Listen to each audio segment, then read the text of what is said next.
ವಿಶ್ವಾಸಿಗಳಾದ ನಾವು ಸೈತಾನನನ್ನು ಎದುರಿಸಿ ಸ್ವಸ್ಥಚಿತ್ತರು ಜಾಗ್ರತೆಯುಳ್ಳವರು ಆಗಿರತಕ್ಕದ್ದು.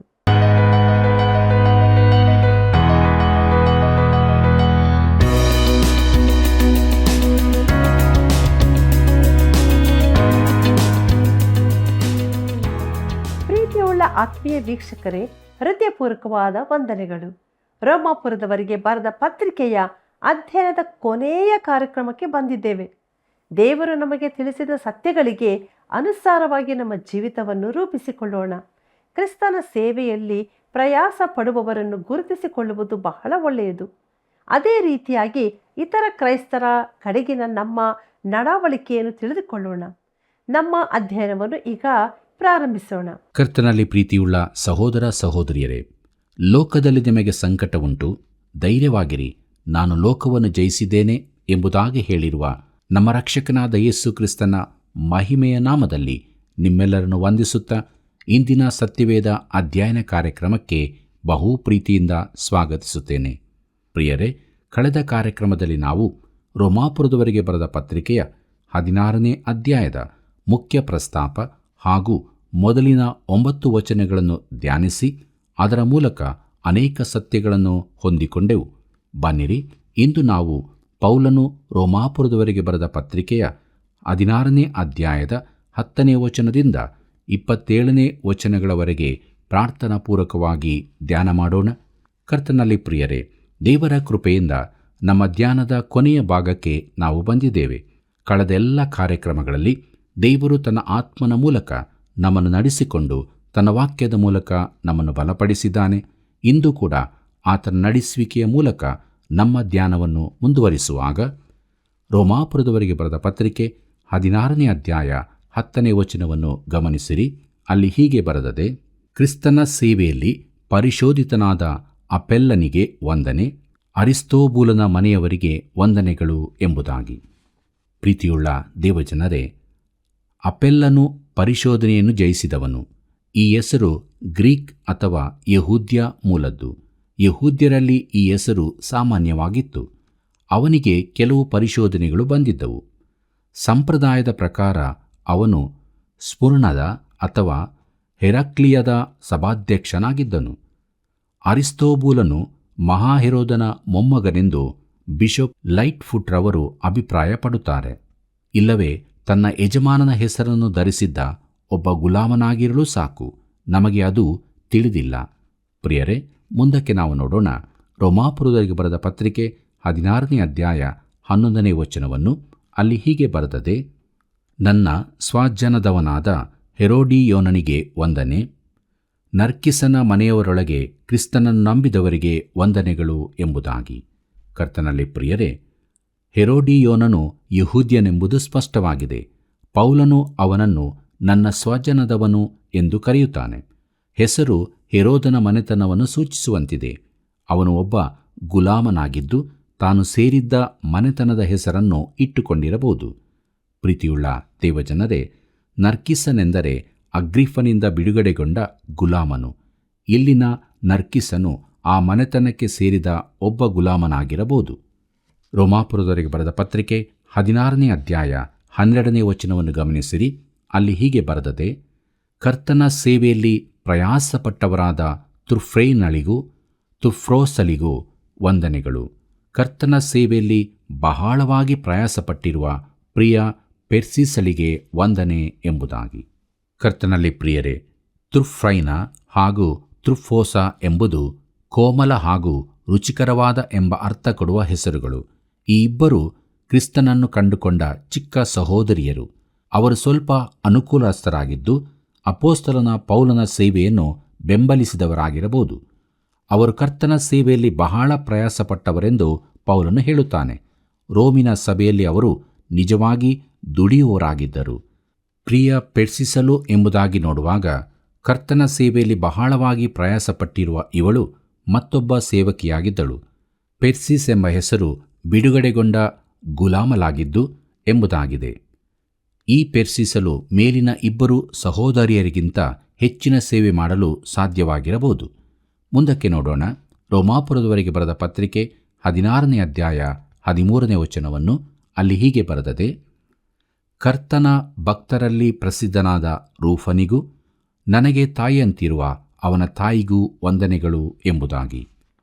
ಪ್ರೀತಿಯುಳ್ಳ ದೇವಜನರೇ, ಈ ಅಧ್ಯಾಯದಲ್ಲಿ ಈ ವ್ಯಕ್ತಿಯು ಮರೆಯಲ್ಲಿರುವವನಂತೆ ಕಂಡರೂ ಅವನ ಕುರಿತಾಗಿ ನಾವು ಹೆಚ್ಚಿನ ವಿವರಗಳನ್ನು ಕಂಡುಕೊಳ್ಳಬಹುದು. ಅವನ ಹೆಸರಿನ ಅರ್ಥ ಕೆಂಪು ಎಂಬುದಾಗಿ. ಅವನನ್ನು ಕೆಂಪು ಎಂದೇ ಕರೆಯಲಾಗುತ್ತಿತ್ತು. ಆದರೆ ಕೆಂಪು ಕೂದಲಿನವರು ಅಲ್ಲಿ ಬಹಳ ಜನರು ಇದ್ದರು. ಅವನ ಕೂದಲಿನಿಂದಾಗಿ ಅವನು ಅಸಾಧಾರಣನಾಗಿದ್ದದಲ್ಲ, ಕರ್ತನ ಭಕ್ತರಲ್ಲಿ ಪ್ರಸಿದ್ಧನಾದ ಎಂಬುದಾಗಿ ಬರೆದದೆ. ಈ ಭಾಗದಲ್ಲಿ ಹೆಸರಿಸಲ್ಪಟ್ಟ ಇತರರು ಪ್ರಸಿದ್ಧರಲ್ಲವೇ ಎಂದು ನೀವು ಕೇಳಬಹುದು. ಅವರೆಲ್ಲರೂ ಅದ್ಭುತರಾದ ಭಕ್ತರೇ ಹೌದು, ಆದರೆ ಈ ವ್ಯಕ್ತಿಯು ಅವರೆಲ್ಲರಿಗಿಂತಲೂ ಹೆಚ್ಚಿನವನು, ಕರ್ತನ ಸೇವೆಯಲ್ಲಿ ಎದ್ದು ಕಾಣುವವನು ಎಂದು ಹೇಳಿದರೆ ಸರಿಯಾದಿತು. ಅವನು ಅತಿ ವಿಶೇಷವಾದ ದೇವರ ಭಕ್ತನಾಗಿದ್ದನು. ಕರ್ತನಲ್ಲಿ ಪ್ರಿಯರೇ, ರೂಫನು ಸಭೆಯಲ್ಲಿ ಪ್ರತಿಷ್ಠಿತ ವ್ಯಕ್ತಿ ಎಂಬುದು ಅವನ ತಂದೆಯ ಕುರಿತಾಗಿ ಹೇಳಿದ್ದರಲ್ಲಿ ತಿಳಿಯುತ್ತದೆ. ಮಾರ್ಕನು ತನ್ನ ಸುವಾರ್ತೆಯನ್ನು ಬರೆಯುವಾಗ ಅವನು ಮುಖ್ಯವಾಗಿ ರೋಮಾಯರಿಗಾಗಿಯೇ ಬರೆದನು. ಅಲ್ಲಿ ಅವನು ಕ್ರಿಸ್ತನ ಕ್ರೂಜೆಯನ್ನು ಹೊತ್ತ ಸೀಮೋನನೆಂಬ ಒಬ್ಬನ ಕುರಿತು ಬರೆಯುತ್ತಾನೆ. ಮಾರ್ಕನು ಬರೆದ ಸುವಾರ್ತೆ 15ನೇ ಅಧ್ಯಾಯ 21ನೇ ವಚನದಲ್ಲಿ ನಾವು ಇದನ್ನು ಓದುತ್ತೇವೆ. ಆಗ ಆ ಹೊಲದಿಂದ ಹೊರಟು ಆ ಮಾರ್ಗವಾಗಿ ಬರುತ್ತಿದ್ದ ಒಬ್ಬನನ್ನು ಆತನ ಶಿಲುಬೆಯನ್ನು ಹೊರುವುದಕ್ಕೆ ಬಿಟ್ಟಿ ಹಿಡಿದರು. ಇವನು ಯಾರೆಂದರೆ ಅಲೆಕ್ಸಾಂಡರ್, ರೂಪ ಎಂಬವರ ತಂದೆಯಾದ ಕುರೇನೆ ಪಟ್ಟಣದ ಸೀಮೋನನು ಎಂಬುದಾಗಿ. ಪ್ರಿಯರೇ, ಆ ದಿನದಲ್ಲಿ ಯೇಸು ಕ್ರೂಜೆಯನ್ನು ಹೊರಲಾರದೆ ಬೀಳುತ್ತಿದ್ದುದನ್ನು ರೋಮಾಯ ಸಿಪಾಯಿಗಳು ನೋಡಿದರು. ಅವರು ಜನರ ಗುಂಪನ್ನು ನೋಡಿ ಒಬ್ಬ ಬಲವಾದ ವ್ಯಕ್ತಿಯಾದ ಸೀಮೋನನನ್ನು ಕಂಡರು. ಅವನನ್ನು ಕರೆದು, ನೀನು ಬಾ, ಈ ಕ್ರೂಜೆಯನ್ನು ಹೊತ್ತುಕೋ ಎಂದು ಆಜ್ಞಾಪಿಸಿದರು. ಈ ಕಾರ್ಯವನ್ನು ಮಾಡಿದ ಅವನ ಹೆಸರು ಶಾಶ್ವತವಾಗಿ ದಾಖಲೆಯಲ್ಲಿ ಸೇರಿತು. ಮಾರ್ಕನು ರೋಮಾಯರಿಗಾಗಿ ತನ್ನ ಸುವಾರ್ತೆಯನ್ನು ಬರೆಯುವಾಗ ಹೇಳುತ್ತಾನೆ, ಅಲೆಕ್ಸಾಂಡರ್, ರೂಪ ಎಂಬವರ ತಂದೆ ಎಂಬುದಾಗಿ. ರೂಪನ ಸಭೆಯಲ್ಲಿ ಎಲ್ಲರೂ ರೂಪನನ್ನು ತಿಳಿದಿದ್ದರಿಂದ ಈ ಪರಿಚಯದ ಮಾತು ಸರಿಯಾಗಿದೆ. ಕರ್ತನಲ್ಲಿ ಪ್ರಿಯರೇ, ಪೌಲನು ರೂಫನ ತಾಯಿಯನ್ನು ವಂದಿಸುವುದನ್ನು ಗಮನಿಸಿರಿ. ರೂಫನಿಗೂ ನನಗೆ ತಾಯಿಯಂತಿರುವ ಅವನ ತಾಯಿಗೂ ವಂದನೆಗಳು. ಪೌಲನ ತಾಯಿಯ ಕುರಿತಾಗಲಿ ತಂದೆಯ ಕುರಿತಾಗಲಿ ನಮಗೇನು ತಿಳಿಯದು. ಆದರೆ ಯೆರೂಸಲೇಮಿನ ಒಬ್ಬ ಭಕ್ತೆಯಾದ ಸ್ತ್ರೀ, ಕುರೇನೆ ಪಟ್ಟಣದ ಸೀಮೋನನ ಪತ್ನಿ, ಅಪೋಸ್ತಲ ಪೌಲನಿಗೆ ಒಬ್ಬ ತಾಯಿಯಂತಿದ್ದಳು. ಪೌಲನ ಮಾನಸಾಂತರದ ಬಳಿಕ ಮೊದಲ ಸಾರಿ ಅವನು ಯೆರೂಸಲೇಮಿಗೆ ಬಂದಾಗ ಅಲ್ಲಿನ ಜನರು ಅವನಿಗೆ ಹೆದರಿದ್ದರು. ಈ ಮತಾಂಧನಾದ ಫರಿಸಾಯನು ಯಥಾರ್ಥವಾಗಿ ಪರಿವರ್ತನೆಯಾದನೆಂಬುದನ್ನು ಅವರಿಗೆ ನಂಬಲಾಗಲಿಲ್ಲ. ಇದರಲ್ಲೇನೋ ಮೋಸವಿರಬೇಕೆಂದು ಅವರು ಭಾವಿಸಿದ್ದರು. ಆದರೆ ರೂಫನ ತಾಯಿ ಪೌಲನನ್ನು ತನ್ನ ಮನೆಗೆ ಸೇರಿಸಿಕೊಂಡಳು. ನೀನು ನಮ್ಮ ಮನೆಯಲ್ಲಿ ರೂಫನ ಕೋಣೆಯಲ್ಲೇ ಉಳಕೋ ಎಂದು ಕರೆದಳು. ಪ್ರಿಯರೇ, ಈ ಘಟನೆಯನ್ನು ಜ್ಞಾಪಿಸಿಕೊಂಡ ಪೌಲನು ನನಗೆ ತಾಯಿ ಅಂತಿರುವ ರೂಫನ ತಾಯಿ ಎಂದು ಬರೆಯುತ್ತಾನೆ. ಈ ಮಮತೆಯ ಹೃದಯದ ಕ್ರೈಸ್ತ ತಾಯಿಗೆ ಎಂಥ ಮರ್ಯಾದೆ ನೋಡಿರಿ. ರೋಮಾಪುರದವರಿಗೆ ಬರೆದ ಪತ್ರಿಕೆ 16ನೇ ಅಧ್ಯಾಯ 14ನೇ ವಚನವನ್ನು ಗಮನಿಸಿರಿ. ಅಲ್ಲಿ ಹೀಗೆ ಬರೆದದೆ, ಅಸುಂಕ್ರೀತನಿಗೂ ಪ್ಲೇಗೋನನಿಗೂ ಹೆರ್ಮೇಯನಿಗೂ ಪತ್ರೋಬನಿಗೂ ಹೆರ್ಮಾನನಿಗೂ ಅವರೊಂದಿಗಿರುವ ಸಹೋದರರಿಗೂ ವಂದನೆಗಳು ಎಂಬುದಾಗಿ. ಪ್ರೀತಿಯುಳ್ಳ ದೇವಜನರೇ, ನಮಗೆ ಇವೆಲ್ಲವೂ ಕೇವಲ ಹೆಸರುಗಳಾಗಿ ಮಾತ್ರ ಕಾಣುತ್ತವೆ. ಆದರೆ ಪೌಲನು ಅವರನ್ನು ತಿಳಿದಿದ್ದನು. ಒಂದು ವೇಳೆ ಅವರನ್ನು ಕ್ರಿಸ್ತನ ಬಳಿಗೆ ನಡೆಸಿದ್ದಿರಬಹುದು. ರೋಮಾಪುರದವರೆಗೆ ಬರೆದ ಪತ್ರಿಕೆ 16ನೇ ಅಧ್ಯಾಯ 15ನೇ ವಚನವನ್ನು ಗಮನಿಸಿರಿ. ಅಲ್ಲಿ ಹೀಗೆ ಬರೆದದೆ, ಫಿಲೋಲೋಗನಿಗೂ ಯೂಳೆಳಿಗೂ ನೇರಿಯನಿಗೂ ಅವನ ತಂಗಿಗೂ ಒಲುಂಪನಿಗೂ ಇವರೊಂದಿಗಿರುವ ದೇವಜನರೆಲ್ಲರಿಗೂ ವಂದನೆಗಳು ಎಂಬುದಾಗಿ. ಪ್ರೀತಿಯುಳ್ಳ ದೇವಜನರೇ, ರೋಮಿನ ಸಭೆಯಲ್ಲಿನ ವಿಶ್ವಾಸಿಗಳ ಇನ್ನೊಂದು ಗುಂಪು ಇಲ್ಲಿದೆ. ಮುಂದಕ್ಕೆ ನಾವು ನೋಡುತ್ತೇವೆ ಇತರ ಕ್ರೈಸ್ತರ ಕಡೆಗಿನ ನಡವಳಿಕೆ ಎಂಬುದಾಗಿ. ರೋಮಾಪುರದವರಿಗೆ ಬರೆದ ಪತ್ರಿಕೆ 16ನೇ ಅಧ್ಯಾಯ 16ನೇ ವಚನ ಹೀಗೆ ಹೇಳುತ್ತದೆ, ಪವಿತ್ರವಾದ ಮುದ್ದಿಟ್ಟು ಒಬ್ಬರನ್ನೊಬ್ಬರು ವಂದಿಸಿರಿ, ಕ್ರಿಸ್ತನ ಸಭೆಗಳೆಲ್ಲ ನಿಮ್ಮನ್ನು ವಂದಿಸುತ್ತವೆ ಎಂಬುದಾಗಿ. ಪ್ರೀತಿಯುಳ್ಳ ದೇವಜನರೇ, ಇದು ಪೌಲನ ದಿನಗಳಲ್ಲಿ ವಂದಿಸುವ ರೀತಿ, ಈಗಿನ ದಿನಗಳಿಗಲ್ಲ. ಮುಂದಕ್ಕೆ ನಾವು ನೋಡೋಣ. ರೋಮಾಪುರದವರಿಗೆ ಬರೆದ ಪತ್ರಿಕೆ 16ನೇ ಅಧ್ಯಾಯ 17 ಮತ್ತು 18ನೇ ವಚನಗಳನ್ನು. ಅಲ್ಲಿ ಹೀಗೆ ಬರುತ್ತದೆ, ಸಹೋದರರೇ, ನೀವು ಹೊಂದಿದ ಉಪದೇಶಕ್ಕೆ ವಿರುದ್ಧವಾಗಿ ಭೇದಗಳನ್ನು, ವಿಘ್ನಗಳನ್ನು ನಿಮ್ಮಲ್ಲಿ ಉಂಟು ಮಾಡುವವರನ್ನು ಗುರುತಿಟ್ಟು ಅವರನ್ನು ಬಿಟ್ಟು ತೊಲಗಿ ಹೋಗಿರಿ ಎಂದು ನಿಮ್ಮನ್ನು ಬೇಡಿಕೊಳ್ಳುತ್ತೇನೆ. ಅಂಥವರು ನಮ್ಮ ಕರ್ತನಾದ ಕ್ರಿಸ್ತನ ಸೇವೆಯನ್ನು ಮಾಡದೆ ತಮ್ಮ ಹೊಟ್ಟೆಯ ಸೇವೆಯನ್ನೇ ಮಾಡುವವರಾಗಿ ನಯದ ನುಡಿಗಳಿಂದಲೂ ಹೊಗಳಿಕೆಯ ಮಾತುಗಳಿಂದಲೂ ನಿಷ್ಕಪಟಿಗಳ ಹೃದಯಗಳನ್ನು ಮೋಸಗೊಳಿಸುತ್ತಾರೆ ಎಂಬುದಾಗಿ. ಪ್ರಿಯರೇ, ಪೌಲನು ಎಚ್ಚರಿಕೆಯ ಮಾತುಗಳನ್ನಾಡುತ್ತಾನೆ. ನಾವು ಈ ಎಚ್ಚರಿಕೆಗಳನ್ನು ಗಮನಿಸುವುದು ಒಳ್ಳೆಯದು. ರೋಮಾಪುರದವರಿಗೆ ಬರೆದ ಪತ್ರಿಕೆ 16ನೇ ಅಧ್ಯಾಯ 19ನೇ ವಚನವನ್ನು ಗಮನಿಸಿರಿ. ಅಲ್ಲಿ ಹೀಗೆ ನೋಡುತ್ತೇವೆ: ನಿಮ್ಮ ವಿಧೇಯತ್ವವು ಎಲ್ಲರಿಗೂ ಪ್ರಸಿದ್ಧವಾದುದರಿಂದ ಇದನ್ನು ಬರೆದಿದ್ದೇನೆ. ನಿಮ್ಮ ವಿಷಯದಲ್ಲಿ ಆನಂದ ಪಡುತ್ತೇನೆ. ನೀವು ಒಳ್ಳೆಯತನದ ವಿಷಯದಲ್ಲಿ ಜಾಣರು, ಕೆಟ್ಟತನದ ವಿಷಯದಲ್ಲಿ ಕಳಂಕವಿಲ್ಲದವರೂ ಆಗಿರಬೇಕೆಂದು ಅಪೇಕ್ಷಿಸುತ್ತೇನೆ ಎಂಬುದಾಗಿ. ಕರ್ತನಲ್ಲಿ ಪ್ರೀತಿಯುಳ್ಳ ಸಹೋದರ ಸಹೋದರಿಯರೇ, ಅವರ ವಿಶ್ವಾಸವು ಎಲ್ಲ ಕಡೆ ಪ್ರಸಿದ್ಧವಾಯಿತು. ಹೌದು, ಆ ವಿಶ್ವಾಸವು ವಿಧೇಯತ್ವದೊಂದಿಗೆ ಕೂಡಿದ್ದಾಗಿತ್ತು. ಒಳ್ಳೆಯತನದ ವಿಷಯದಲ್ಲಿ ಜಾಣರು ಎಂಬುದಾಗಿ ನೋಡುವಾಗ ಅವರು ದೇವರ ವಾಕ್ಯದ ಪರಿಜ್ಞಾನವನ್ನು ಹೊಂದಿದವರಾಗಿರಬೇಕು. ಕೆಟ್ಟತನದ ವಿಷಯದಲ್ಲಿ ಕಳಂಕವಿಲ್ಲದವರು ಎಂಬುದಾಗಿ ನೋಡುವಾಗ ಕೆಟ್ಟತನದ ಯಾವ ಕಳಂಕವೂ ಹತ್ತದವರಾಗಿರತಕ್ಕದ್ದು.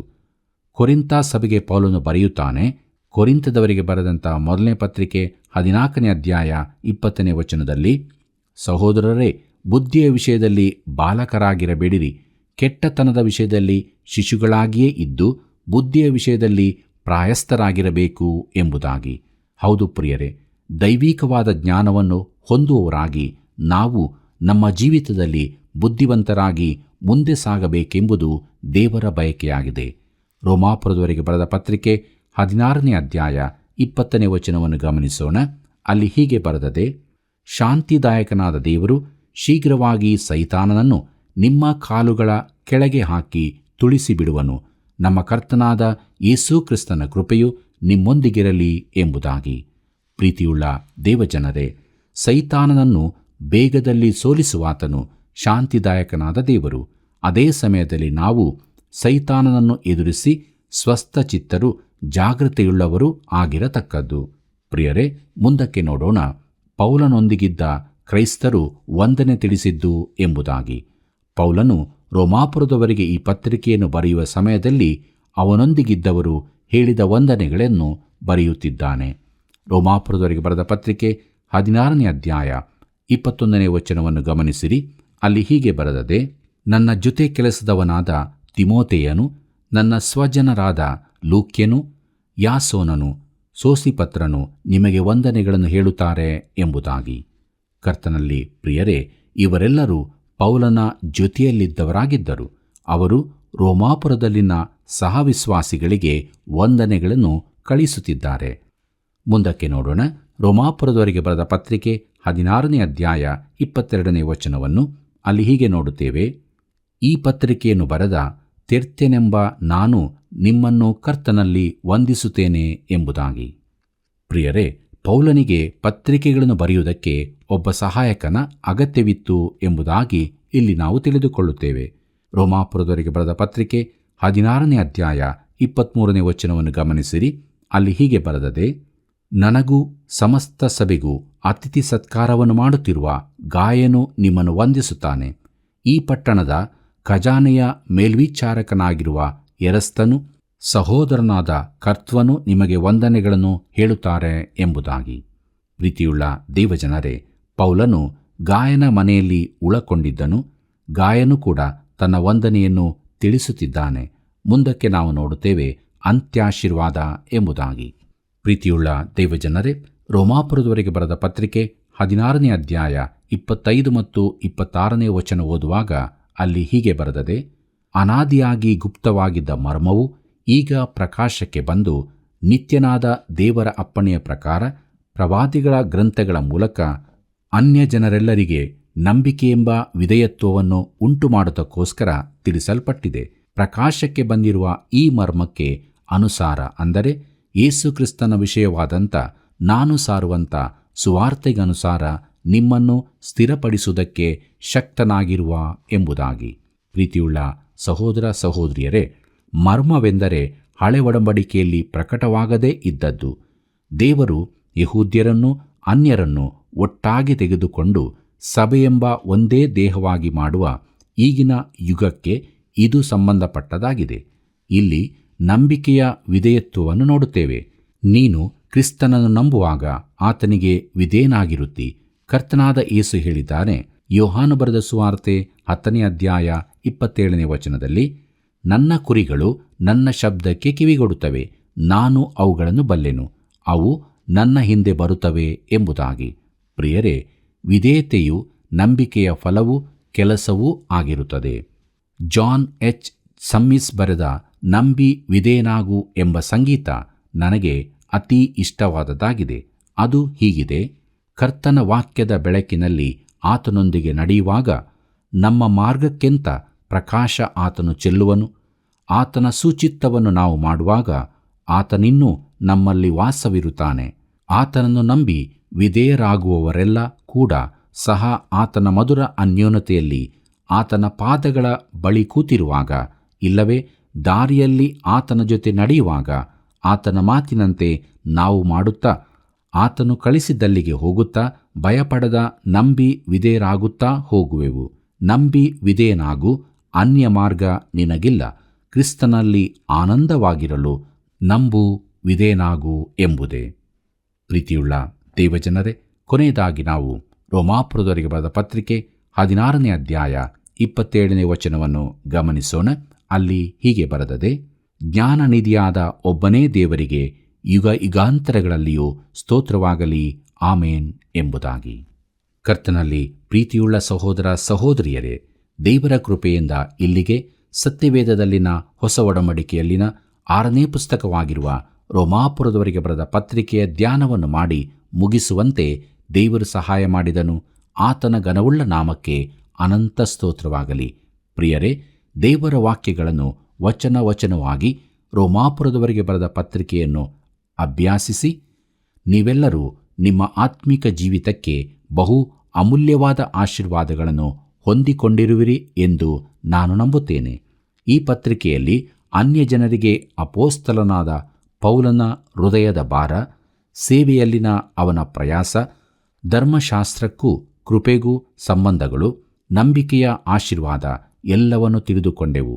ನೀತಿವಂತನು ನಂಬಿಕೆಯಿಂದಲೇ ಬದುಕುವನು ಎಂಬ ದೇವರ ಮಾತುಗಳು ನಮ್ಮೆಲ್ಲರ ಜೀವಿತಕ್ಕೆ ಬಹು ಪ್ರಯೋಜನಕರವಾಗಿದೆಯಲ್ಲವೋ?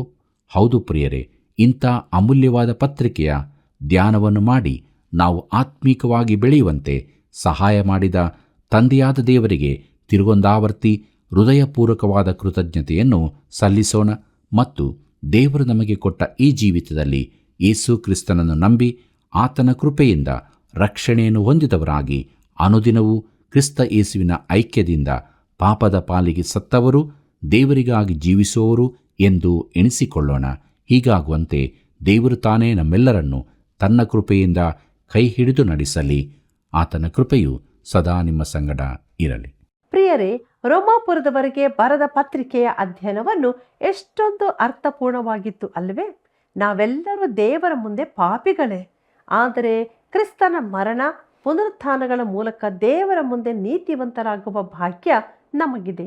ದೇವರಿಗೆ ಸ್ತೋತ್ರವಾಗಲಿ. ನಮ್ಮ ಜೀವಿತದಲ್ಲಿ ದೈವಿಕ ಜ್ಞಾನ ಹೊಂದಿದವರಾಗಿ ಮುಂದೆ ಮುಂದೆ ಸಾಗೋಣ. ಮುಂದಿನ ಹೊಸ ಪುಸ್ತಕದ ಅಧ್ಯಯನಕ್ಕೆ ನಮ್ಮನ್ನು ನಾವು ಪ್ರಾರ್ಥನಾಪೂರ್ವಕವಾಗಿ ಸಿದ್ಧ ಮಾಡಿಕೊಳ್ಳೋಣ. ಬನ್ನಿ, ಈಗ ನಾವು ಪ್ರಾರ್ಥನೆಯನ್ನು ಮಾಡಿಕೊಳ್ಳೋಣ. ಪ್ರೀತಿಯುಳ್ಳ ನಮ್ಮ ತಂದೆಯಾದ ದೇವರೇ, ರೋಮಾಪುರದವರೆಗೆ ಬರೆದ ಪತ್ರಿಕೆಯ ಅಧ್ಯಯನವನ್ನು ಮಾಡಲಿಕ್ಕೆ ನೀನು ನಮಗೆ ಕೊಟ್ಟಂಥ ಕೃಪೆಗಾಗಿ ಸ್ತೋತ್ರ. ನಿನ್ನ ಪರಿಶುದ್ಧಾತ್ಮನ ಸಹಾಯಕ್ಕಾಗಿ ಸ್ತೋತ್ರ. ನಮ್ಮ ಸ್ವಂತ ಭಾಷೆಯಲ್ಲಿ ನಾವು ದೇವರ ವಾಕ್ಯವನ್ನು ಕೇಳಿ ಅದರಂತೆ ನಡೆಯಲು ನೀನು ಕೊಟ್ಟಂಥ ಕೃಪೆಗಾಗಿ ಸ್ತೋತ್ರಗಳನ್ನು ಸಲ್ಲಿಸ್ತೇವೆ. ಈ ಕಾರ್ಯಕ್ರಮವನ್ನು ವೀಕ್ಷಿಸಿ ಆಶೀರ್ವಾದ ಹೊಂದಿದಂಥ ಪ್ರತಿ ಒಬ್ಬೊಬ್ಬರಿಗಾಗಿ ಸ್ತೋತ್ರ ಸಲ್ಲಿಸ್ತೇವೆ ಕರ್ತನೆ. ಹೀಗೆ ದೇವರ ವಾಕ್ಯದಲ್ಲಿ ಬೆಳೆದು ಯೇಸು ಸ್ವಾಮಿಯನ್ನು ಇನ್ನೂ ಮಹಿಮೆ ಪಡಿಸುವಂತೆ ಕೃಪೆ ಮಾಡು. ನಿನ್ನ ಪ್ರತ್ಯಕ್ಷತೆಗೆ ಕೂಡ ನಮ್ಮೆಲ್ಲರನ್ನು ಸಿದ್ಧಪಡಿಸು. ಯೇಸುವಿನ ನಾಮದಲ್ಲಿ ಬೇಡಿದ್ದೇವೆ ತಂದೆಯೇ, ಆಮೇನ್. ಪ್ರಿಯ ವೀಕ್ಷಕರೇ, ಅನುದಿನವೂ ನೀವು ನೀಡುತ್ತಿರುವ ಪ್ರೋತ್ಸಾಹದಾಯಕ ಕರೆಗಳಿಗಾಗಿ ವಂದನೆಗಳು. ದೇವರ ಪ್ರೀತಿಯನ್ನು ಇತರರೊಂದಿಗೆ ಹಂಚಿಕೊಳ್ಳಿರಿ. ಮುಂದಿನ ಹೊಸ ಪುಸ್ತಕದ ಅಧ್ಯಯನದೊಂದಿಗೆ ಮತ್ತೆ ಭೇಟಿಯಾಗೋಣ. ವಂದನೆಗಳು.